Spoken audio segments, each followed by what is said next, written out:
ఇంకా మేమైతే ఇంటికి వచ్చి డ్రెస్ అయితే చేంజ్ చేసుకున్నాం. డ్రెస్ అయితే చేంజ్ చేసుకొని మళ్ళీ పెళ్లి మండపం దగ్గరికి అయితే వెళ్ళాము.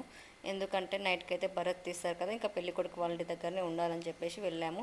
ఇంకా మళ్ళీ పెళ్లి కూతురు అయితే ఏడుస్తుంది. ఎందుకంటే పెళ్ళి అయిపోయాక వాళ్ళ తల్లిదండ్రులను అయితే పంపిస్తారు. వాళ్ళ దాంట్లో ఇది కూడా ఆచారం. పెళ్ళి అయిపోయాక దగ్గరుండి వాళ్ళకైతే తినిపించి ఇంకా వాళ్ళకైతే ఇట్లా పంపిస్తారనమాట.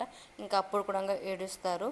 ఇంకా మా ఫ్రెండ్ అయితే ఏడుస్తుంది. ఇంకా వాళ్ళ మమ్మీ అయితే అక్కడ ఏడుస్తుంది చూడండి, వాళ్ళ మమ్మీ తనైతే.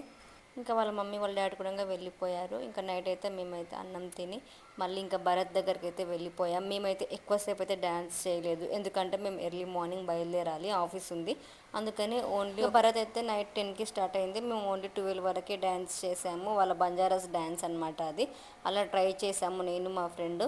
ఇంకా మేమైతే డ్యాన్స్ చేసి మేమైతే వెళ్ళాము. ఇంటికి వెళ్ళి పడుకొని మళ్ళీ ఎర్లీ మార్నింగ్ బయలుదేరాలని చెప్పేసి వెళ్ళాము. సో గైస్, ఇలా జరిగింది మా ఫ్రెండ్ పెళ్ళి అయితే. మేమైతే బాగానే ఎంజాయ్ చేసాము. కాసేపు అలా డ్యాన్స్ వేసాము మేము.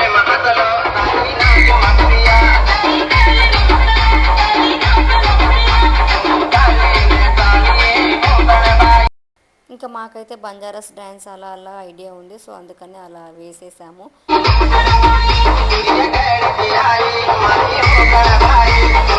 పెళ్ళి అయితే అయిపోయింది గాయస్. వీడియో నచ్చినట్లయితే like, share, subscribe to bun నుంచి వ్లాగ్స్.